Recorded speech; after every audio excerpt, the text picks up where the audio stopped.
Yo, what is up people? Welcome back to another League Racing video. This is ZFS Racing round 3 of the GT3 on Dragon Trails.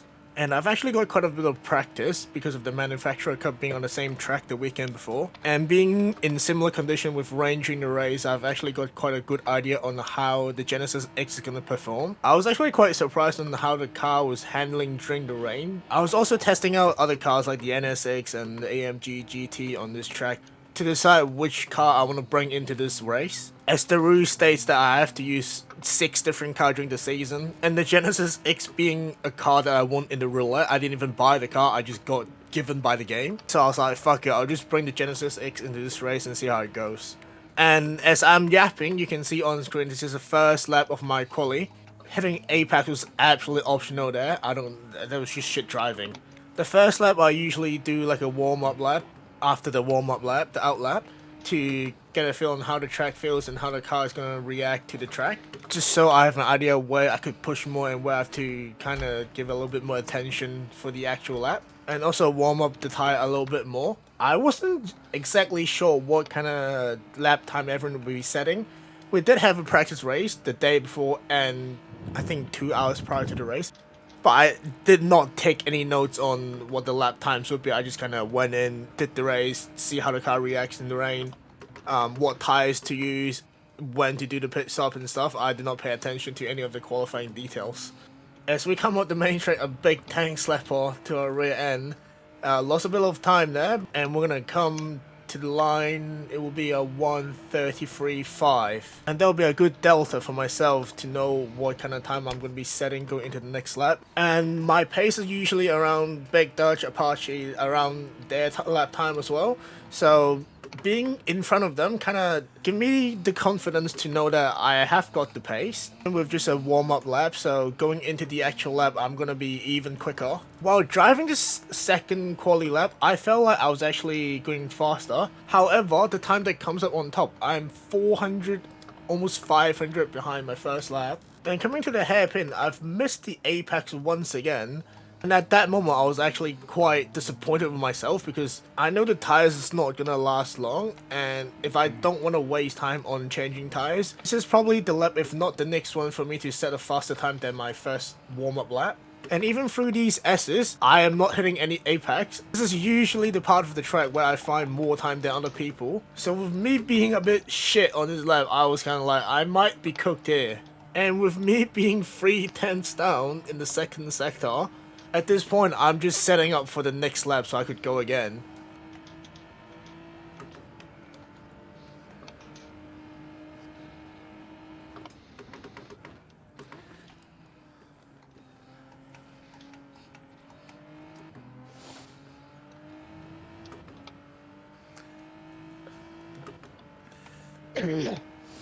And as we cross the line, it will be a 1:33.3. Surprisingly, I've gone 2 times up, and after that the tires just kind of gone, and we've ended up P9. And theoretically, if I didn't lose that 3 tenths, we would have been half a second up, and that would push us up to P4 or P5. Yeah, that is what it is. We'll just focus on the race and try to gain more position during the race.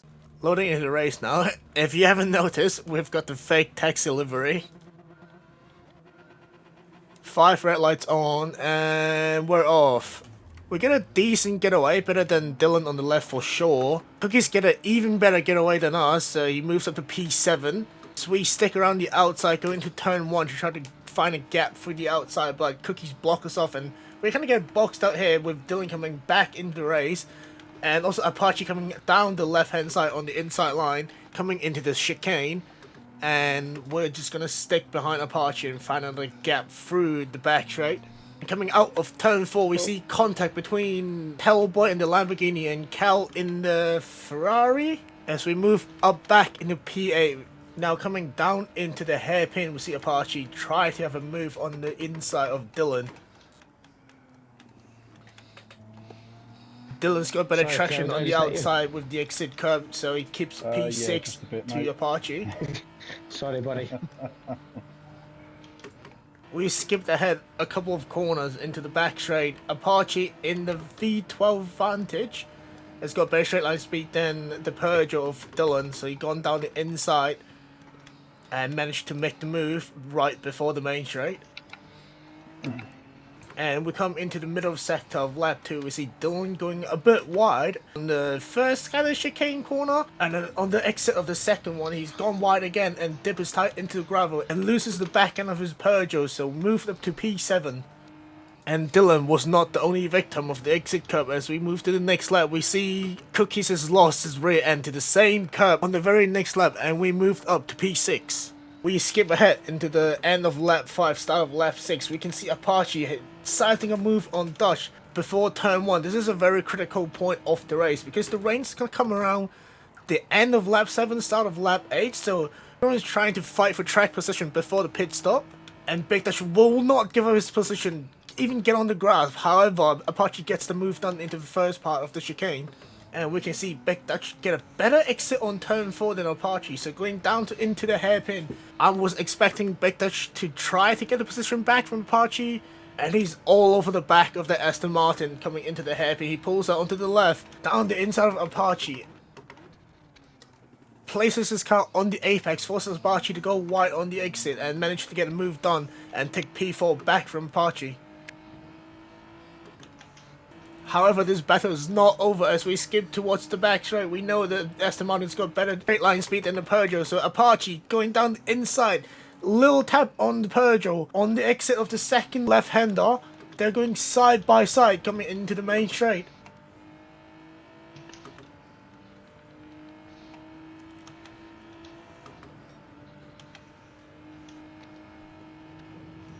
Big Dutch in the Peugeot, with the help of the slipstream to the car in front, have held onto P4 as we come around the first turn into turn 2.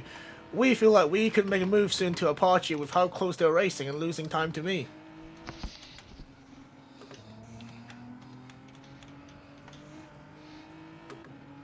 We got a slightly better exit than Apache coming into the back straight. With the help of slipstream, we are gaining a lot on Apache, and we could make a move down the inside as we pull it out into the inside of Apache, braking just a bit later, and we put our car on the apex so we can force him out wide. Gave him plenty of room looking back at the replay now. But the move is not done yet as we come to the next corner. He squeezes us onto the grass and keep P5. As that was happening, you can see my wipers has gone off, so range is dropping. And we already know that from other practice races. It's going to be towards the end of lap 7, start of lap 8. It will be a period of heavy rain for about 2 or 3 laps, but the track dries out really quick. So from what I've learned from the practice race, the wets is not the tires to go on. Just the heavy rain period is not going to last that long. And I've done 2 practice races, and both times I've gone on the wets, and I've struggled for pace when the track starts to dry up. We come around the last corner of lap 7 and everyone's diving into the pit. As you can see, the rain is not just coming down, it's pouring. We're going to select the intermediate tires and fill up to the max for our first pit stop of the race. Okay.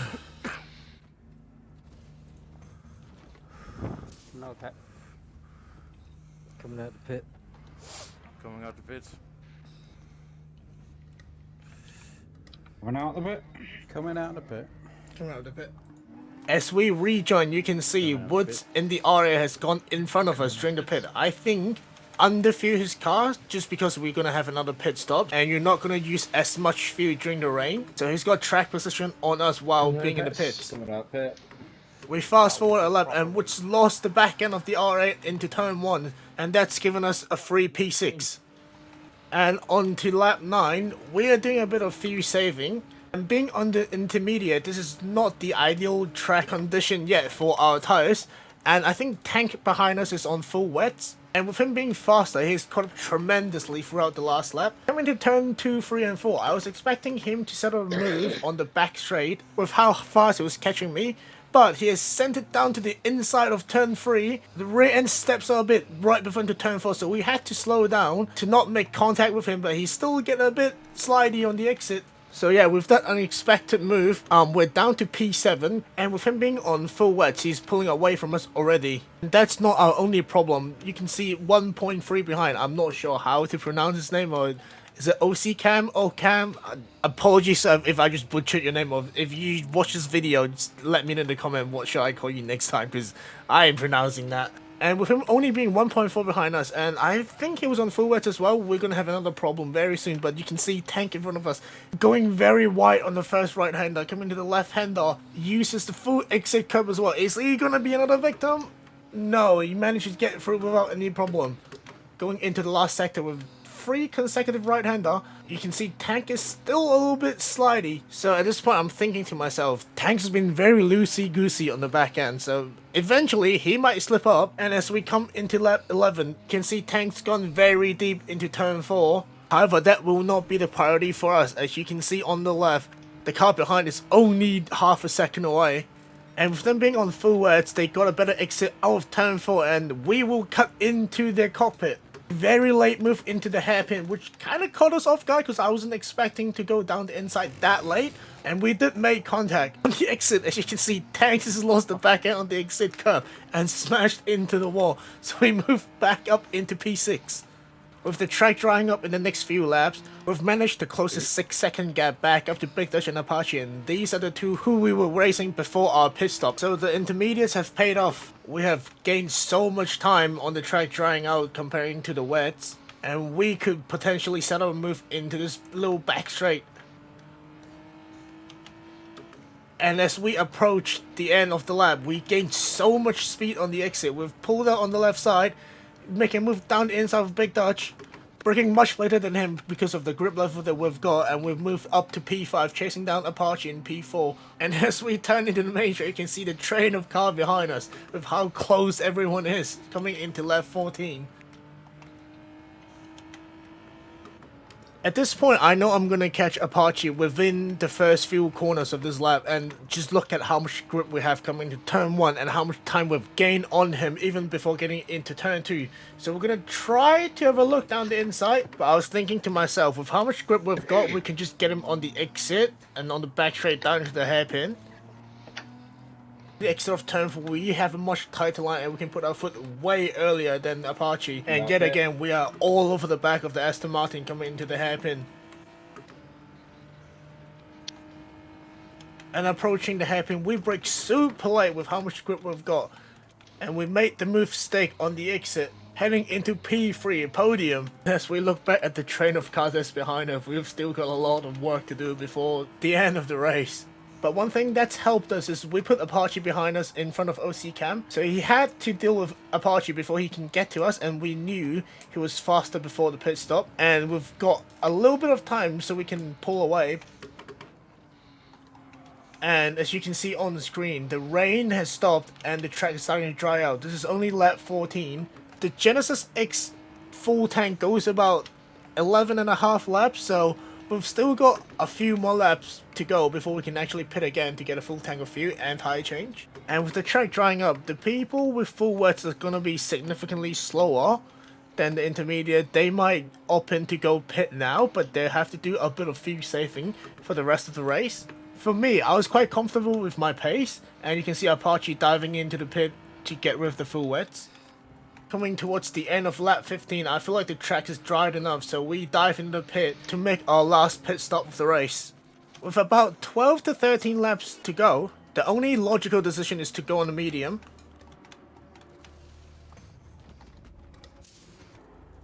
Coming out of the pits. As we exit the pit lane, crucially, we are ahead of Cal and Apache, our main rivals in this race. And with 12 and a bit laps to go, we will have to do a little bit of fuel saving. As you can see in the bottom right, we've got 11.4 laps remaining. So we can't go full power for a few laps until we make sure we have the fuel saved up to go until the end. And as we skip to lap 22, this is what I hear in my ears. Fuck it, I'm gonna get rid of this damage, Gareth. You got damage, mate. I'll come off twice. Oh no. I thought I don't think my who's working. Yeah, mate, fucking daydreaming. Twice. Oh fuck, I thought we'd done a good battle then. As you can hear, Shikuka in P1 has got damage and it's gone into the pit. This means we move up into P3, and as it stands, we will be on the podium. And as we come past the pit lane, we will go past Shikuka and move into P3 officially with 5 laps to go. We are coming towards the end of lap 24, and as I get onto the back straight, we check our fuel and we've got 3.9 laps of fuel left. And if we do a little bit of math, we've technically still got about 4 laps to go, more than 4 laps. At that moment, I'm not sure what I was thinking. I thought 24 plus 4 equals 28. I did not think of 28 is also a lap. So I was just like, okay, we can go back on full power. And as we get onto lap 26, you can see we've got 1.5 laps of fuel left, and we've still got 2 laps to go. I wasn't really panicking because I've done the exact same thing the day before on the practice race, and I've got 1.2 laps of fuel left, about 12% as well. And I've done 2 laps, so I'm like, okay, I will make it to the end of the race, and I'll just be on no fuel on the line. One mistake that I made was I was on mode 6, not mode 4. So a lot less consumption than what I'm doing right now.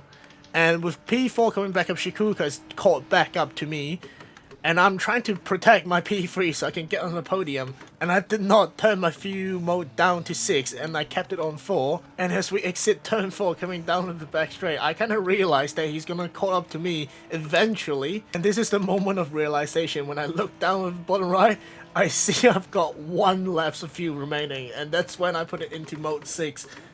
Skipping ahead a few corners, you can see he's gonna pass me on the right side on the back straight. And even at this point, I'm still not really panicking because I've got 4.3 seconds lead to the car behind. But if you look on the screen, I've got 0.7 laps of fuel left, so it will be very marginal. And I'm just gonna let this last lap play out. I'm not really showing any emotion on my face, but inside I'm slowly dying. As we cross the line, we've got 0.6 laps of fuel left and a 3.4 second lead to the car behind. And I know Shikuka's gone in front of me, so I'm just gonna try to lift and coast towards the end of the lap and hopefully keep P4 when I cross the line.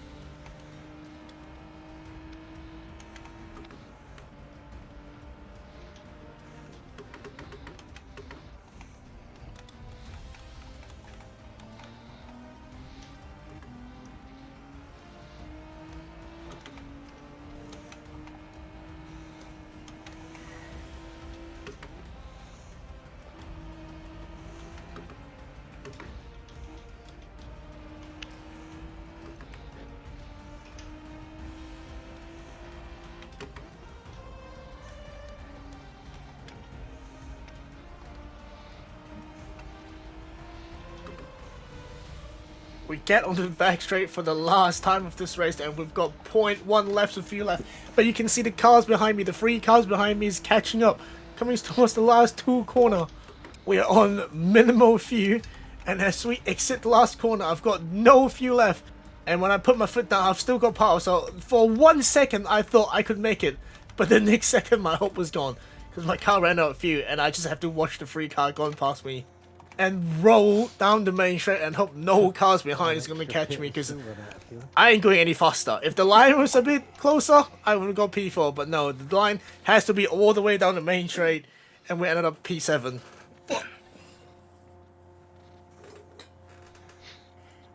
Asian can't do maths.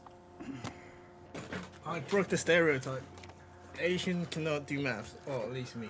Yeah, as you can hear, I suck at maths. I can't even do simple basic calculation of how much fuel I need for the entire race. But we're just gonna learn from this and move on to the next week. I was actually really happy with how my race gone, my pace, and how I managed the race beside the fuel part. And it's a big improvement to week 1, or actually race 2, but my first week. And we're gonna put our focus onto the next race now. And yeah, that's it for this video. The next video is going to be Manufacturer Cup on Wednesday. I'm doing it on Wednesday, so it'll probably come out Friday or something. And make sure you catch the stream, and I'll see you guys next time. Yeah, love that move, I'll be in a free. Bread get chased, don't do no race, come I drive a lean.